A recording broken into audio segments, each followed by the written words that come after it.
Ethan Cole had been living aboard the luminous Dawn for exactly 93 days when he accidentally got married, though he wouldn't realize what he'd done for another 5 minutes. The day started like any other. Morning briefing with the human medical team, review of cross-species treatment protocols, then his scheduled physical examination with the scifi's medical staff to ensure he was adapting properly to the flagship's environment. The sci-fis were meticulous about health monitoring. Their entire culture seemed built on precision and careful attention to detail, which made sense for a species whose language was so literal that metaphors caused genuine confusion, and whose social structures were bound by spoken words carrying actual legal weight. Ethan had learned to be more careful with his phrasing over the past 3 months, but old habits died hard. The medical bay was beautiful in the way all sci-fi's spaces were: clean lines, soft bioluminescent lighting, surfaces that seemed to glow with inner warmth. Ethan settled onto the examination platform and waited, reviewing something on his datapad, only half paying attention when the door opened. "Good morning, Liaison Cole." The voice was soft, musical, immediately recognizable. Ethan looked up and smiled. "Morning, Lyria. Didn't know you were doing my exam today." Lyria moved into the room with that characteristic scifi's grace, fluid and deliberate, every movement precise. Her skin bore the pale gold and lavender luminescence typical of medical caste sci-fis, patterns shifting subtly with her mood in ways Ethan was still learning to read. She was shorter than most sci-fis, which still put her at about 6.5 feet, with large expressive eyes and delicate features that seemed designed for conveying gentle concern. She was the Queen's personal nurse, which meant she was one of the most skilled healers in the entire empire. Ethan had worked with her a few times during collaborative medical research projects and found her easy to talk to, patient with his questions, generous with her knowledge, and possessed of a dry humor that emerged once she was comfortable. "Healer Myrth is occupied with the border delegation's health concerns," Lyria explained, pulling up his medical files on a holographic display. "I am conducting routine examinations today." Her luminescence shifted to focused blues and silvers, concentration colors. "How have you been feeling? Any adaptation difficulties?" "Nope, all good. The atmosphere adjustment protocol you designed worked perfectly." Ethan set aside his datapad. No more headaches or fatigue. Lyria's patterns brightened with pleased golds. "Excellent. That is very gratifying to hear." She began the examination with practiced efficiency, scanning his vitals, checking his neural adaptation to the ship's slightly different gravitational field, reviewing his nutrition absorption rates. They fell into easy conversation as she worked.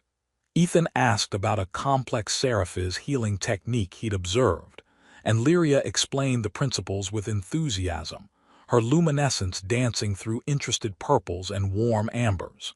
She asked about human cardiovascular resilience, and Ethan shared what he knew, making her laugh with his description of how humans sometimes exercised purely for enjoyment rather than medical necessity. "Your species is fascinatingly inefficient," Lyria observed, but her tone was affectionate rather than critical. "You do so many things for pleasure instead of purpose." "Hey, pleasure is a purpose, maybe the best purpose." Ethan grinned. "You should try it sometime.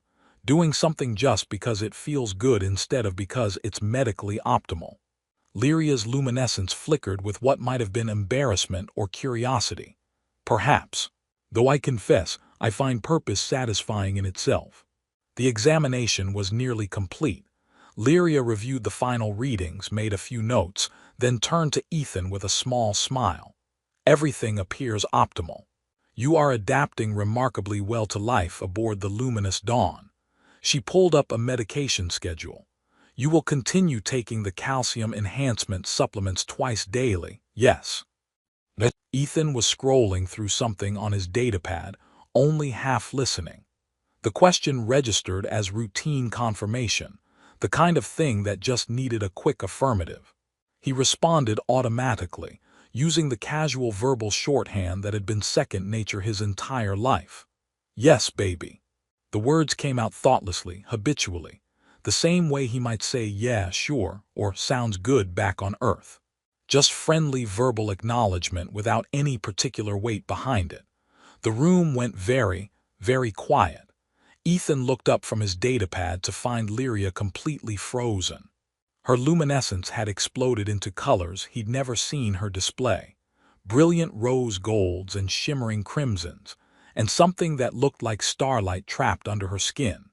Her large eyes were fixed on him with an intensity that made his stomach drop, and her hands had stilled mid-gesture over the holographic display. Ethan said intelligently. Lyria, you okay? She didn't move for what felt like an eternity. Then very slowly, very deliberately, her expression transformed. The surprise melted into something soft and wondering, and she smiled, radiant and gentle and absolutely devastating. Spouse, she said, and her voice carried profound tenderness. I am deeply honored by your declaration. I will inform Queen Sira of our binding immediately, as protocol requires. Ethan's brain stuttered like a crashed computer trying to reboot. I'm sorry, what? But Lyria had already turned toward the medical bay's communication terminal, her movements quick with purpose. Ethan scrambled off the examination platform, nearly tripping over his own feet. Wait, Lyria, hold on. I think there's been a misunderstanding. She paused, turning back to him with that same soft smile.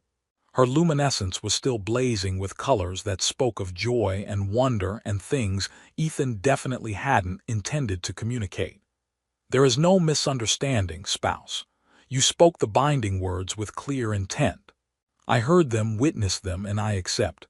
Her patterns pulsed with happy golds. I confess, I had hoped you might feel affection for me.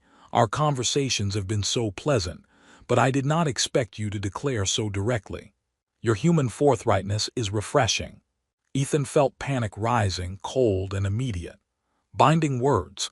Lyria, I just said, yes, baby, it's a human expression it doesn't mean. It means exactly what you said.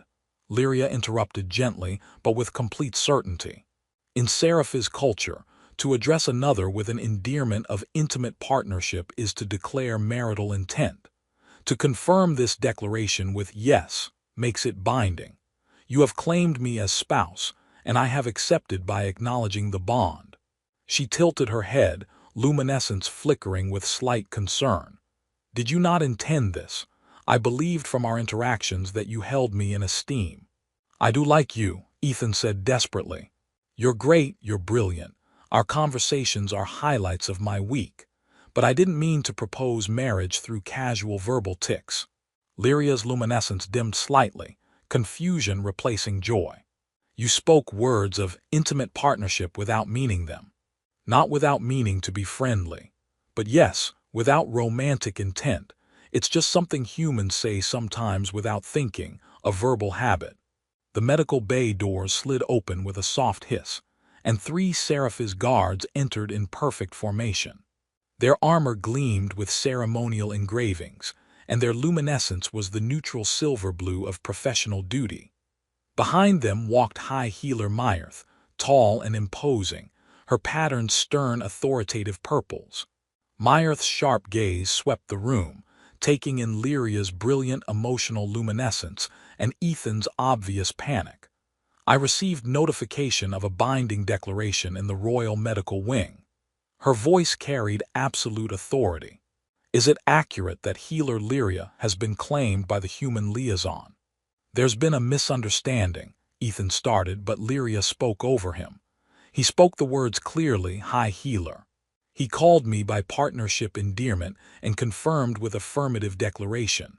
By our law, the bond is established. Her luminescence flickered with returning uncertainty.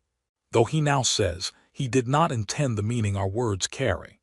Myrth's attention fixed on Ethan with the weight of a surgical laser. Is this accurate, human Cole? Ethan's mind raced, trying to find the right words to explain without making everything worse. I spoke words that apparently mean something very specific in your culture, yes. But in human culture, those same words can be used casually, between friends or colleagues, without romantic implication. I didn't understand I was making a marriage proposal. Intent is determined by words spoken, not by private thoughts, Meyerth said flatly. Seraph's law is explicit in this matter. If you spoke binding words, the binding exists regardless of your internal reasoning. She paused, and something that might have been sympathy crossed her face. However, you may refuse the bond. This would bring considerable shame to healer Lyria, and likely result in her removal from royal service. But it is your legal right. Ethan's gaze snapped to Lyria. Her luminescence had dimmed to pale, anxious blues and worried purples.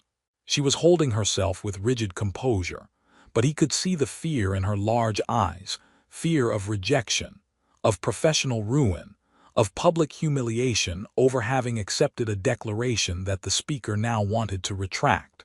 The thought of his careless words destroying her career made Ethan feel physically ill. "I don't want to refuse anything," he said carefully, trying to think past his panic. "I just need to understand what's happening and what it means." Meyerth's stern expression softened fractionally. "Then you accept the binding." "I accept that I spoke words that mean something important in your culture, and I want to honor that while also figuring out how to navigate the cultural difference."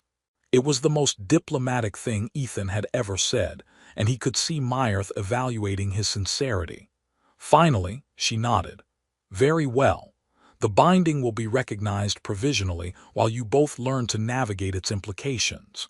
Healer Lyria, you will instruct your spouse in proper bonding protocols. Human Cole, you will be assigned quarters appropriate to your new status and granted protections afforded to royal household spouses." She turned to leave, guards following, but paused at the doorway. "Queen Sira will wish to speak with you both. I will arrange an audience for tomorrow. Until then, conduct yourselves appropriately for bonded individuals." The doors closed behind them, leaving Ethan and Lyria alone in heavy silence. Lyria's luminescence had settled into uncertain golds mixed with worried pinks, and when she looked at him, there was vulnerability in her expression that made Ethan's chest ache. "I did not intend to trap you," she said softly. "I genuinely believed you meant the declaration. If you truly wish to dissolve the bond, I will support that decision, regardless of personal cost." Ethan ran a hand through his hair, trying to organize thoughts that felt like scattered puzzle pieces. "Lyria, I don't want to hurt you or destroy your career, but I also have no idea what I just accidentally committed to or how to undo it without causing exactly the problems I'm trying to avoid." "Then perhaps," Lyria suggested gently, "we should spend time understanding each other better. Learn what this bond means to both our cultures. Make an informed decision together rather than in panic." It was reasonable, mature, and completely terrifying. But looking at Lyria's hopeful expression, at the gentle kindness in her eyes even as she faced potential professional ruin, Ethan found himself nodding. "Okay, yes. Let's do that." Lyria's luminescence brightened to relieved golds, and her smile was soft and genuine. "Thank you, spouse. I will do my best to make this transition comfortable for you."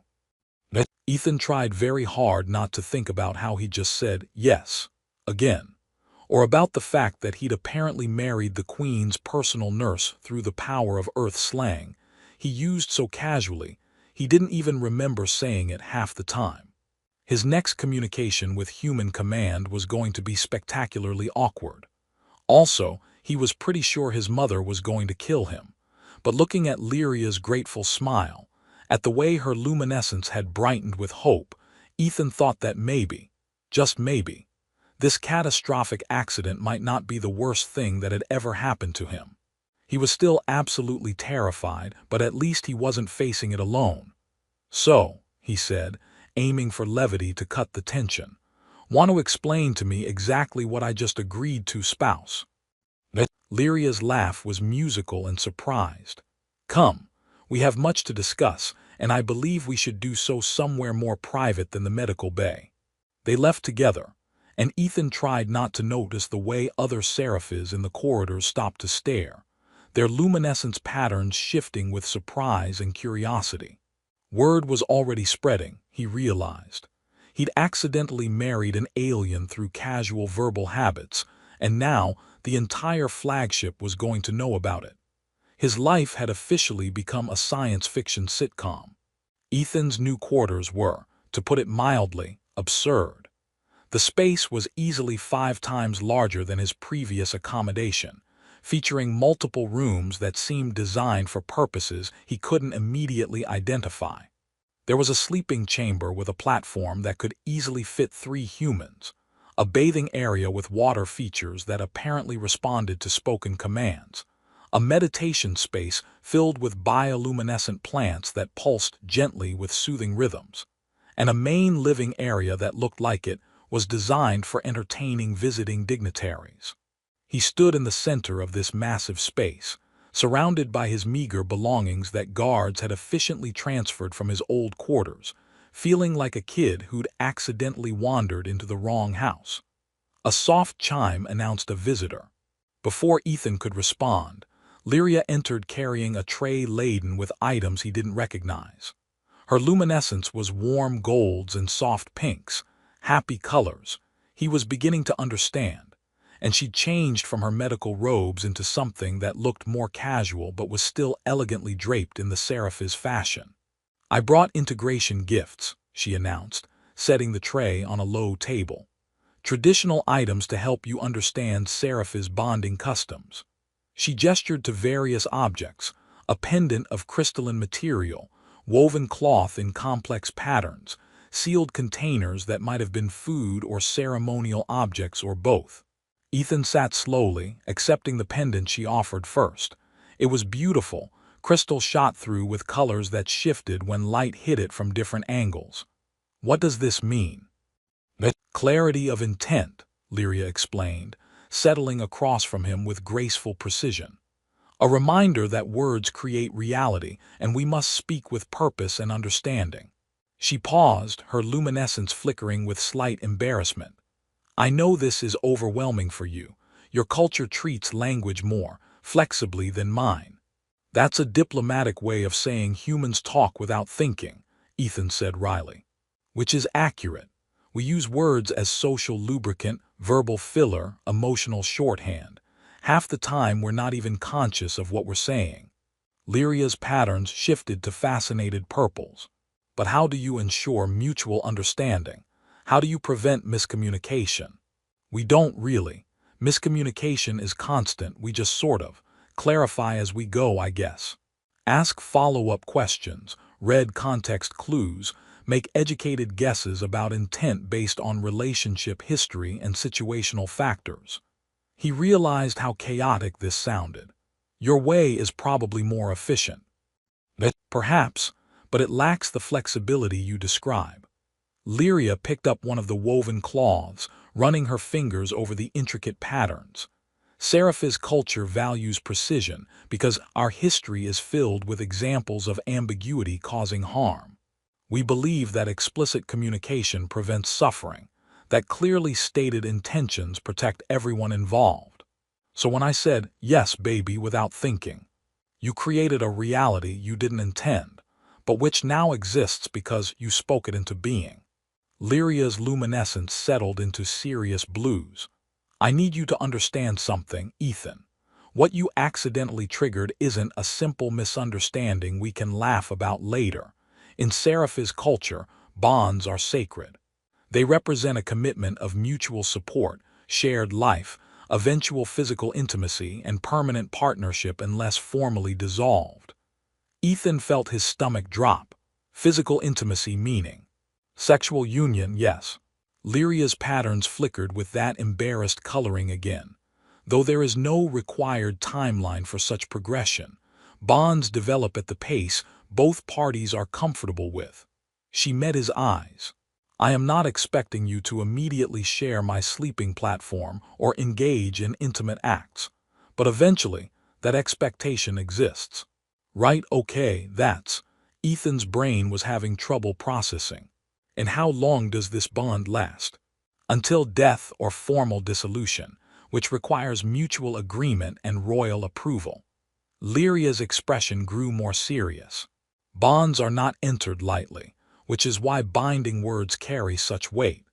We believe that declaring intent makes it real, and we must honor the reality we create through speech. What happens to you if we dissolve the bond? Ethan asked, though he suspected he already knew. Lyria's luminescence dimmed to pale, anxious colors. I would be removed from my position as the Queen's personal nurse. Accepting a bond declaration that is then refused suggests catastrophically poor judgment in reading intent, a critical failure for someone who serves Her Majesty in such intimate capacity. I would likely be reassigned to general medical work in outer territories, far from the royal court. The unfairness of it made Ethan's chest tight. That's not right. I'm the one who spoke carelessly. You just interpreted my words according to your cultural framework. But I accepted without ensuring you understood what you were offering. Lyria's voice was steady despite her anxious luminescence. We share responsibility for this situation, which is why I suggested we navigate it together rather than making panicked decisions. A chime sounded again, another visitor. This time it was High Healer Myrth, accompanied by an attendant carrying elaborate robes. The Queen has requested your presence in 1 hour, Myrth announced with characteristic directness. You will both attend in formal ceremonial dress. Her gaze swept Ethan's casual human clothing with obvious disapproval. Healer Lyria, please ensure your spouse understands proper audience protocols. His Majesty does not tolerate informality. After Myrth left, Lyria helped Ethan into the Seraph's formal wear. The robes were complex, multiple layers that draped in specific ways, each fold carrying meaning he couldn't hope to understand.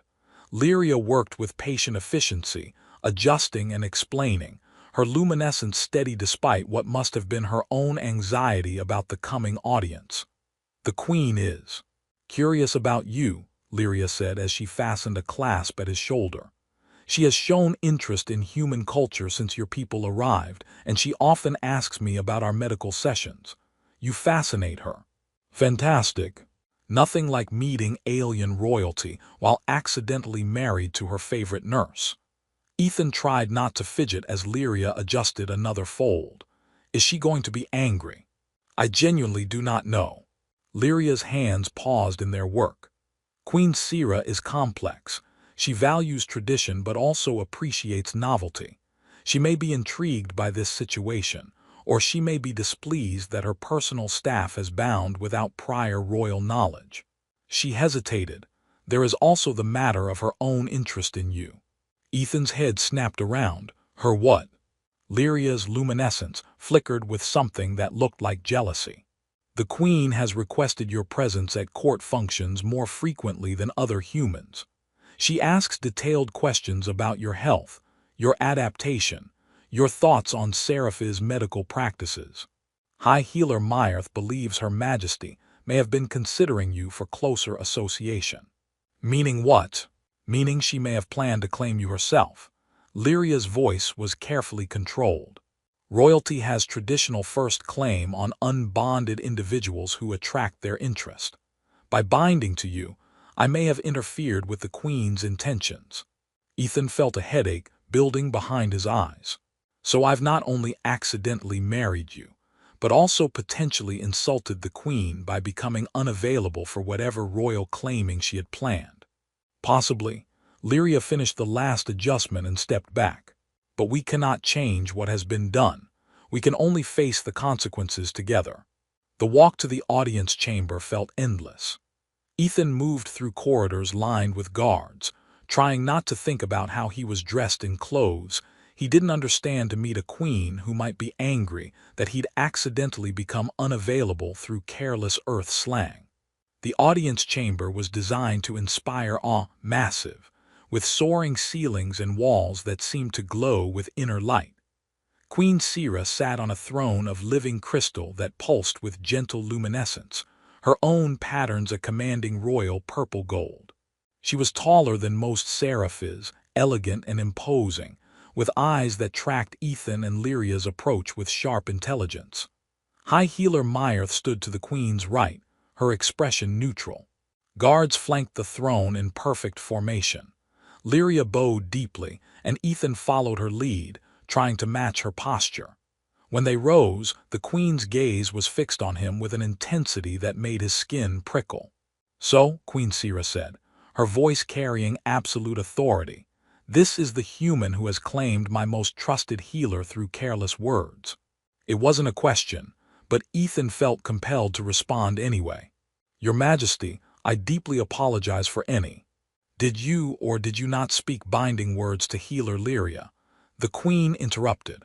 "I spoke words that are binding in your culture, yes, but intent is irrelevant." The queen's luminescence shifted to cooler, more analytical colors. "Words create reality. You created a bond.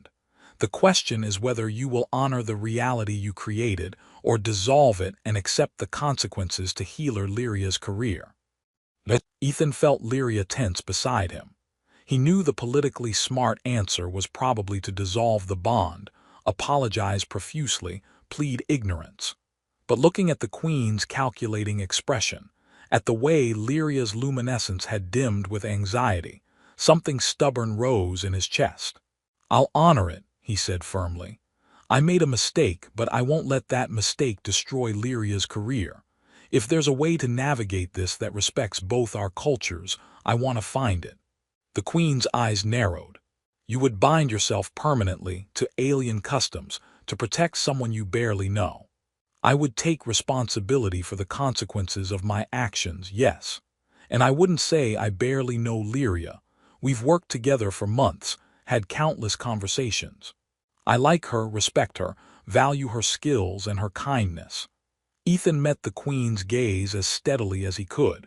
"She deserves better than being punished for my ignorance." Silence stretched through the chamber, heavy and expectant. The queen's luminescence cycled through colors Ethan couldn't interpret, and he had the uncomfortable feeling of being thoroughly analyzed. Finally, something that might have been amusement crossed the queen's face. "Interesting. You are either remarkably honorable or spectacularly foolish, human." "Probably both, Your Majesty." The queen's laugh was unexpected, genuine and surprisingly warm. "Perhaps I see why Lyria accepted your declaration so readily. You have a certain directness that our culture often lacks." Her expression grew more serious. "Very well. I will recognize your bond provisionally. You will both undergo traditional bonding education, learning each other's cultures, demonstrating compatibility, proving the bond serves both parties rather than merely avoiding inconvenience."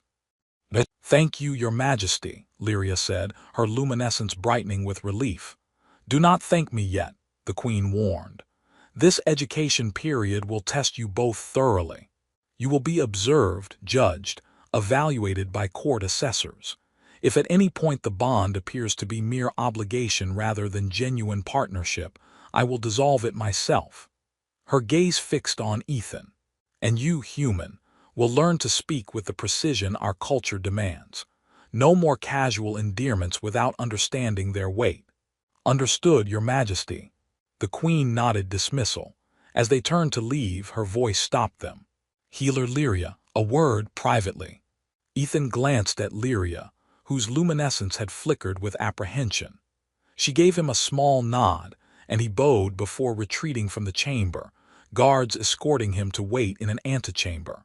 Alone with the queen, Lyria felt smaller than usual despite her own considerable height. Queen Sira descended from her throne, approaching with fluid grace until they stood face to face. "You care for him," the queen said. Not a question. Lyria's luminescence betrayed her before words could. Warm golds and soft pinks bloomed across her skin. "Yes, Your Majesty, I have cared for him since our first medical sessions. His curiosity, his kindness, the way he speaks to me as an equal rather than merely a healer performing service." She stopped, realizing she was revealing too much. "I had noticed your regard," the queen said softly. "Just as I had noticed his effect on you, how your patterns brighten when he enters a room, how you speak of him with fondness during our private consultations." Her own luminescence shifted to something complex. I had also noticed his effect on me. Lyria's breath caught. "Your Majesty." I will not pretend I had no interest in the human. He fascinates me. His species' resilience, his particular combination of competence and humility, his smile. The Queen's voice held something wistful. I had considered pursuing closer association once the diplomatic protocols allowed, but you moved first, whether through his accident or your acceptance. I am sorry, Your Majesty. If I had known, you would have refused his declaration to defer to my potential claim. The Queen's smile was sad. That would have been proper, but it would also have broken your heart, I think. She touched Lyria's shoulder gently. I am not angry, my dear friend. Disappointed perhaps that fate intervened before I could act, but not angry. Lyria felt tears threaten. Seraphis didn't cry the way humans did, but their luminescence could dim with overwhelming emotion. What should I do? Build a genuine bond with him, not out of obligation or fear of consequence, but because you care for each other. The Queen's expression softened. He defended you before me without hesitation.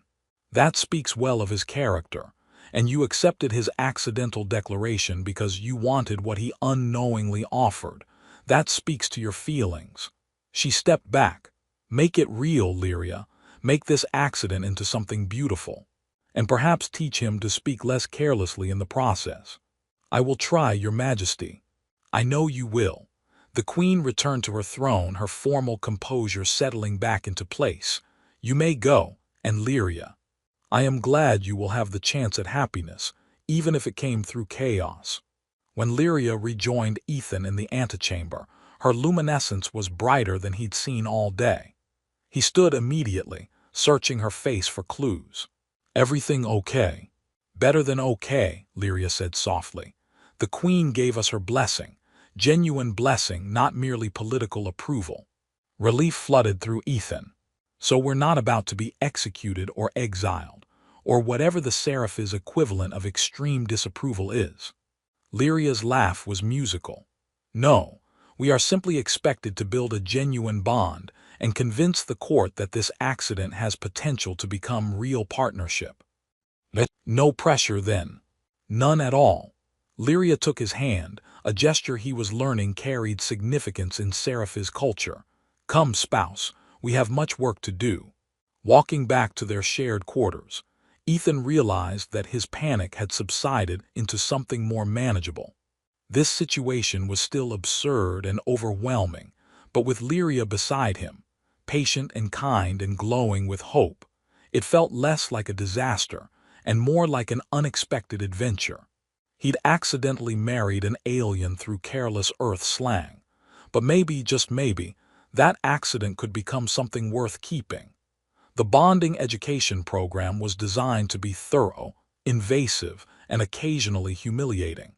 Ethan quickly learned that Seraphis took relationship compatibility assessment very seriously, approaching it with the same rigorous methodology they applied to medical research or strategic planning. Their assigned cultural mediator was a stern Seraphis scholar named Vecris, whose luminescence rarely varied from analytical silver blues, and who had absolutely no patience for what he called human linguistic imprecision. Vecris made it his personal mission to ensure Ethan understood that words had power and consequences, and that casual speech was a privilege Ethan could no longer afford. You will learn to think before speaking, Vecris announced during their first formal session. You will consider the weight of every word, the implications of every phrase. Seraph's culture has evolved over millennia to prevent the suffering caused by ambiguity. You will either adapt to this wisdom or fail the bonding assessment. Ethan tried very hard not to roll his eyes. Beside him, Lyria's luminescence flickered with what might have been amusement. The days fell into an exhausting pattern. Mornings were spent in formal lessons about Seraph's bonding customs, the ritual gift exchanges, the specific ways of speaking that denoted different levels of intimacy, the carefully choreographed public displays that communicated bond status to the broader community. Ethan learned that every gesture carried meaning. Every word was weighted with cultural significance. Every interaction between bonded pairs was a form of communication to everyone watching. It was like learning a completely new language, except the vocabulary was gestures, and the grammar was unspoken social rules that everyone except him seemed to understand intuitively. Afternoons involved practical application, supervised activities where Ethan and Lyria were observed performing coupled tasks. They cooked meals together while assessors took notes on their coordination. They navigated social situations at court functions, while evaluators judged their ability to present as a unified partnership. They participated in meditation exercises designed to build emotional synchronization, while monitors measured their physiological responses. It was exhausting, invasive, and occasionally mortifying. But through it all, Lyria was patient. She guided him through protocols with gentle encouragement, never making him feel stupid for his mistakes, always explaining the reasoning behind each custom. She taught him to read luminescence patterns more accurately, helped him understand the subtle communication happening in every social interaction, protected him from the worst of the court's judgment while still pushing him to improve. "You're doing remarkably well," she said one evening after a particularly difficult assessment where Ethan had fumbled a formal greeting and accidentally implied something inappropriate about their sleeping arrangements. They were in their shared quarters, and Lyria was preparing tea with the precise movements she brought to everything. "Vecris may be harsh, but his reports to the Queen note your genuine effort to learn." Ethan groaned, sprawled on a cushioned seat in a very un-Seraphis-like posture. "I accidentally told that visiting dignitary that we engage in intimate acts during daylight hours. Pretty sure that's not doing well." "You confused the formal phrase for shared quarters with the colloquial expression for conjugal activities," Lyria corrected, her luminescence dancing with suppressed laughter. "An understandable error for someone still learning our language nuances." The dignitary was more amused than offended. "You're enjoying this," Ethan accused, but without heat. "Perhaps a little." Lyria brought him tea, settling gracefully beside him. "You approached this with such panic initially. It is gratifying to see you growing comfortable with our ways." Ethan accepted the tea, which he'd learned to appreciate despite its herbal bitterness. "I'm trying. This whole thing still feels surreal. One careless phrase and suddenly I'm learning alien marriage customs and being judged by stern scholars who think humans are linguistic barbarians." "Vecris thinks all species except Seraphis are linguistic barbarians," Lyria said dryly. "Do not take his disapproval personally."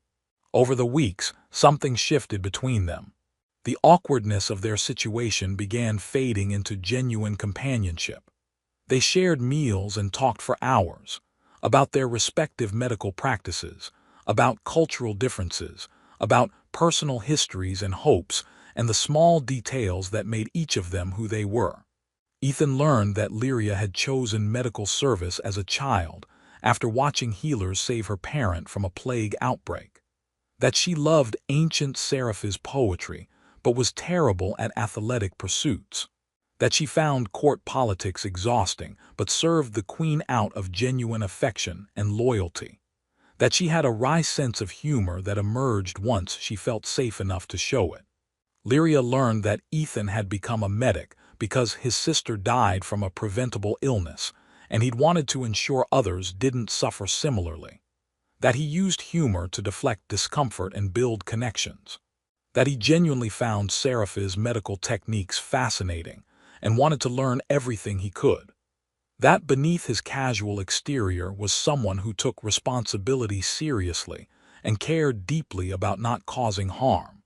They learned each other's rhythms, the way Lyria's luminescence dimmed when she was tired, how Ethan got quieter when overwhelmed, the small gestures and expressions that conveyed mood without words. They developed private jokes and comfortable silences, the kind of easy familiarity that came from spending significant time together. And slowly, carefully, Ethan realized he wasn't just tolerating this bond anymore. He was beginning to actively want it. The realization hit him during a public bonding display, a formal walk through the flagship's gardens where bonded pairs demonstrated their connection to observing court members.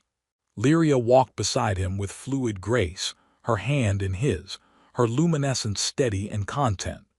They were discussing a complex medical case, their conversation flowing naturally despite the formal setting. Lyria said something clever about treatment protocols, and Ethan laughed, genuine, delighted laughter. Her luminescence flared brilliant gold in response, patterns dancing with joy, and he caught himself staring at her with something that felt dangerously like affection. She was beautiful, he realized. Not in the way human beauty worked, but in her own particular grace. The expressiveness of her luminescence, the intelligence in her large eyes, the gentle kindness that characterized everything she did. She was beautiful and kind and brilliant, and he was starting to fall for her despite the chaos of their beginning. The thought was both relieving and terrifying. That evening, back in their quarters, Ethan found himself watching Lyria as she reviewed medical records, her luminescence shifting through focused blues and analytical silvers. She looked up, catching his gaze, and her patterns flickered with curiosity. "Is something wrong?" "No, just thinking." Ethan set aside the cultural protocol text he'd been studying. "Can I ask you something, honestly?" "Always." Lyria put aside her work, giving him full attention. "Do you regret accepting my accidental declaration? If you could go back, knowing all the complications it would cause, would you refuse?" Lyria's luminescence shifted through several colors before settling on warm, honest golds. "I have asked myself this same question many times. The answer is always no. I would not refuse. Even knowing the difficulties, even knowing you did not initially intend the bond, I wanted what you accidentally offered." She paused. "I have cared for you since our first medical sessions, Ethan. Your curiosity, your kindness, the way you see me as a person rather than merely a healer. When you spoke binding words, part of me believed it was fate giving me something I had not dared hope for." Ethan felt something warm spread through his chest. "And now, knowing I'm a disaster at protocols and keep accidentally implying inappropriate things about our relationship." Lyria's laugh was soft and genuine. "Now I care for you even more. You are trying so hard to learn our ways, to honor a bond you never intended to create. You defend me before the Queen, you take responsibility for your mistakes, you treat this partnership with respect despite your initial panic." Her luminescence brightened.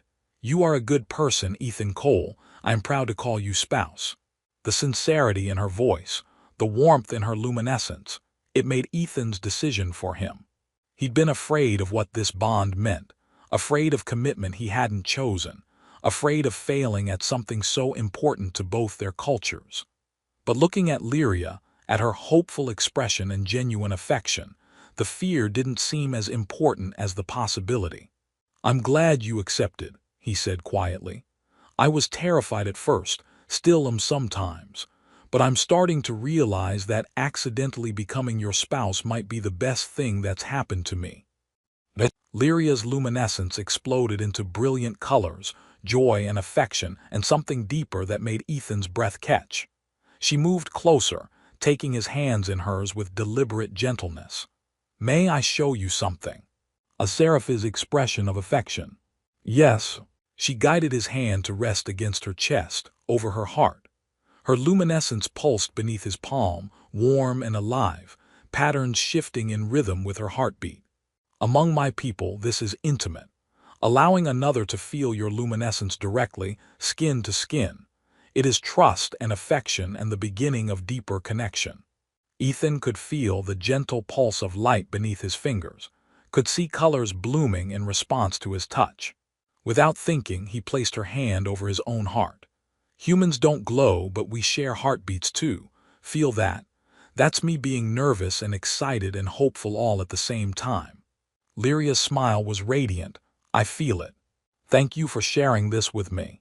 They sat like that for a long moment, hands over hearts, sharing the intimate communication of heartbeats and luminescence. It was more vulnerable than anything Ethan had done in this relationship so far, and also more right than he could have imagined. "I'm going to make mistakes," he warned softly. "I'm going to accidentally say inappropriate things and mess up protocols, and probably mortify you in front of court observers more times than either of us can count. I know." Lyria's luminescence was steady and warm. "And I will be patient because you are worth the effort, because what we are building together is worth navigating difficulties." Even though it started with me saying, "Yes, baby," without marriage customs, being assessed by stern scholars, and falling for the Queen's personal nurse whom he'd accidentally proposed to through careless Earth slang. It was absurd and overwhelming and occasionally terrifying. But as he heard Lyria's soft humming from her sleeping chamber, saw the gentle glow of her luminescence through the doorway, felt the warmth of genuine connection building between them, Ethan thought that maybe absurd wasn't the same as wrong. Maybe the universe had known what it was doing after all, even if its methods involved catastrophically misunderstood verbal tics. 6 months after the accidental declaration, Ethan stood in the Royal Medical Wing performing a complex procedure alongside Lyria, their movements synchronized with the ease of people who'd worked together long enough to anticipate each other's needs. The patient, a scifi civilian recovering from accident trauma, watched them with curious luminescence. "Your spouse works with remarkable precision for a human," the patient observed. Lyria's patterns brightened with pride. "He has learned much, and he teaches me much in return.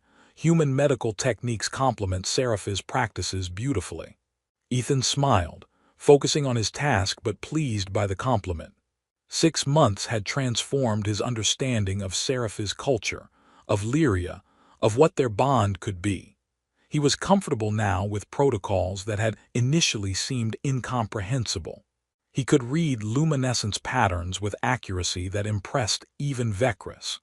He'd adapted to life aboard the luminous dawn with a completeness that felt like home, and his relationship with Lyria had deepened into something precious and real.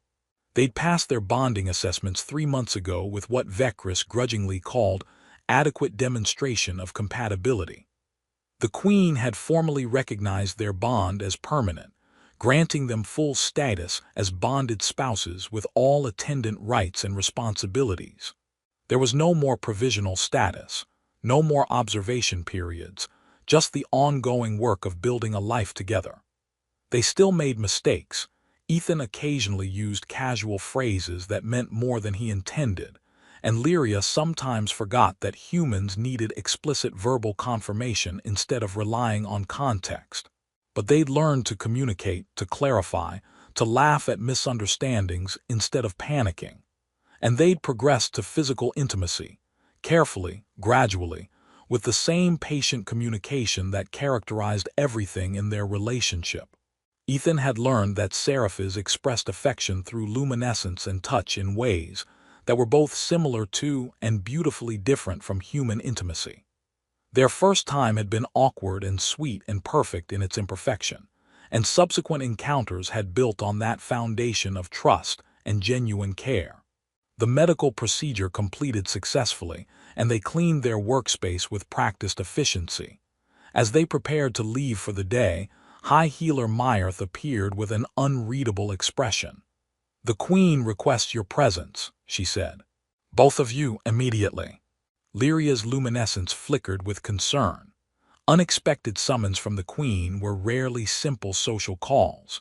They followed Myrth through familiar corridors, and Ethan felt old anxiety rising. Had they made some mistake, violated some protocol he didn't know about? But when they entered the Queen's private study, not the formal audience chamber but her personal workspace, Queen Sira was smiling. Her luminescence was warm golds and pleased purples. "Healer Lyria, Liaison Cole, please sit." She gestured to comfortable chairs. "I have been reviewing reports of your collaborative medical work. The outcomes are remarkable. Your combined human and Seraphis techniques are achieving results superior to either approach alone." "Thank you, Your Majesty," Lyria said carefully, her luminescence shifting to uncertain blues. Compliments from the Queen usually preceded requests. "I am offering you both permanent positions on my personal medical staff," Queen Sira continued. "Not as liaison and royal healer separately, but as a bonded medical team. You would work together on complex cases, research new treatment protocols, perhaps train others in your integrated approach." Ethan's breath caught. A permanent position meant no return to Earth, no going back to his old life. It meant committing fully to this existence he'd built with Lyria. "Your Majesty, I'm honored," he started, "but this would require you to remain aboard the luminous dawn indefinitely." The Queen interrupted, understanding his unspoken concern. "You would become fully integrated into Seraph's society, perhaps taking formal citizenship eventually. I understand this is significant. I am not requiring immediate answer. You may consider carefully." After they were dismissed, Ethan and Lyria walked in silence back to their quarters. Once inside, with privacy assured, Lyria turned to him with anxious luminescence. "What are you thinking?" Ethan sat heavily, running his hands through his hair. "I'm thinking this is a bigger decision than accidentally getting married through careless Earth slang. You do not have to accept." Lyria's voice was carefully neutral, but her luminescence betrayed her, worried purples and uncertain blues. "If you wish to return to Earth eventually, to maintain that option, I understand." "What do you want?" Ethan asked, meeting her eyes. "I want you happy, I want you here. I want us to continue building this partnership we have created." Her luminescence brightened with emotion. "But I do not want you trapped or resentful. This must be your choice, freely made." Ethan stood, crossing to where she stood by the window overlooking the flagship's vast expanse. He took her hands, feeling the familiar pulse of luminescence beneath her skin. "6 months ago, I panicked because I accidentally committed to something I didn't understand. Now, the Queen is asking me to commit deliberately, with full knowledge, to a life I never planned but have somehow built." He smiled. "You want to know what I'm thinking? I'm thinking that the best things in my life have been the ones I didn't plan. My career, my friendships, and definitely my relationship with you." Lyria's luminescence flared hopeful golds. "You want to stay?" "I want to stay. I want to work beside you healing people. I want to keep learning Seraph's culture and teaching you about human medicine. I want to wake up every day knowing I get to share it with someone brilliant and kind who accepts me despite my linguistic disasters." He squeezed her hands gently. "I want this life, Lyria, not because I'm trapped by an accidental declaration, but because I'm choosing it freely." Her kiss was soft and sweet, and tasted like joy. When they parted, her luminescence was the brightest he'd ever seen, pure happiness radiating from her in waves of gold and pink and colors he didn't have names for. "I love you," she whispered. "I have wanted to say this for months, but feared it was too soon, that you might still feel obligated rather than choosing." "I love you too," Ethan interrupted. "Have for a while now. Just kept being too nervous to say it because words carry so much weight in your culture. And I wanted to be absolutely sure I meant it with everything your language implies." Lyria laughed, tears making her luminescence shimmer. "And do you mean it with everything?" "Yes, baby." Ethan grinned, using the phrase deliberately now, with full understanding. "You're mine, I'm yours, and I choose this bond freely with complete awareness of what I'm committing to." They informed the Queen of their acceptance the next day. Queen Sira's smile was genuine, her luminescence warm with approval. "I am pleased. You two have become something remarkable together, proof that accidents can become blessings when honored properly." Her expression grew more thoughtful. "I confess, I was jealous initially when you bound to Lyria. But watching you both grow together, seeing the partnership you have built, I recognize that what you share is more valuable than what I might have pursued alone." "Your Majesty," Lyria started, but the Queen raised a hand.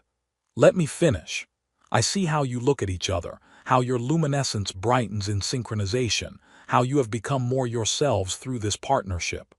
That is what bonding should be, two individuals becoming more than their separate parts. She stood, moving around her desk.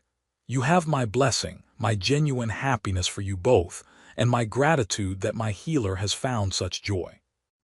The formalization of their permanent positions came with celebration, a bonding feast where the entire court recognized them as fully established partners. Ethan wore formal scifi's robes with more confidence than 6 months ago, and Lyria glowed with happiness as they moved through the ceremonial protocols. Former skeptics approached with cautious respect. Younger scifists spoke of how their relationship had challenged traditional thinking about cross-species bonds. Medical staff praised their innovative collaborative techniques. And through it all, Lyria's hand in his, her luminescence steady and bright, Ethan felt something he'd been missing without knowing it: home, partnership, belonging. That night in their quarters, they lay together in comfortable intimacy, Lyria's head resting on Ethan's chest as her luminescence pulsed in rhythm with his heartbeat. "Do you ever regret it?" she asked softly, "the accident that started this?" "Never." Ethan stroked her hair gently, tracing the patterns of light beneath his fingers. "Best accident of my life. Though I've learned to be more careful with my words." "Mostly careful," Lyria corrected with amusement. "You still occasionally say things that mean more than you intend." "Yeah, but now you know to check before assuming I'm making grand declarations." He pressed a kiss to her forehead. "We've learned each other's languages, both literal and emotional." "We have." Lyria shifted to look at him, her expression soft with affection. "Thank you for choosing to stay. For building this life with me, instead of running when you had the chance. Where else would I go? Earth doesn't have you. Earth doesn't have this partnership we've created. Earth doesn't," he paused, choosing his words with deliberate care. "Earth doesn't have my home anymore. You are my home, Lyria. You and this life we're building together." Her luminescence blazed with joy, and her kiss was deep and affirming. When she pulled back, her smile was radiant. "I love you, my accidentally perfect spouse. I love you too, my patient and brilliant wife who accepted a disaster, human's careless proposal." They fell asleep together, luminescence and heartbeat in synchronization, two people who'd found each other through chaos and built something real through choice and effort and love.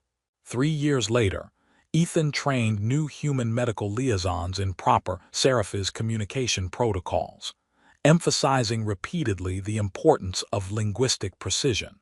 "Words have power here," he explained to the wide-eyed group. "Casual phrases can create binding commitments. You must think before speaking, consider implications, understand context." One trainee, grinning, asked, "Is it true you accidentally married the Queen's healer by saying, 'Yes, baby'?" Ethan's laugh was genuine. "Completely true. Worst and best accident of my life." He glanced across the medical bay where Lyria consulted with a patient, her luminescence focused and professional. As if sensing his gaze, she looked up and smiled, that radiant expression that still made his heart skip 3 years later. "The universe has a weird sense of humor," Ethan continued to his students. "Sometimes it gives you exactly what you need through the most chaotic methods possible. The key is recognizing when chaos is actually opportunity, and having the courage to build something real from accidents." After training ended, Lyria joined him, her presence warm and familiar. They walked together toward their quarters, now filled with 3 years of accumulated memories, medical research, shared projects, and the comfortable clutter of lives intertwined. "The Queen wants us at dinner tonight," Lyria mentioned. "She's finalized plans for the new cross-species medical facility and wants our input. Our input or my presence, so she can make fun of my terrible formal scifi's grammar." "Both, probably." Lyria's laugh was musical. "You have improved remarkably, but you still confuse respectful address with romantic propositions occasionally. In my defense, your language has too many similar-sounding phrases for different levels of intimacy. Or you need to listen more carefully before speaking." "Also possible." They reached their quarters as the flagship's lighting shifted to evening mode. Ethan pulled Lyria close, feeling the familiar pulse of her luminescence against his skin, breathing in the scent that had become home. "I love you," he said in carefully formal serifs, using the phrase that carried weight of permanent commitment and deep affection. Lyria's luminescence flared brilliant gold. "And I love you,"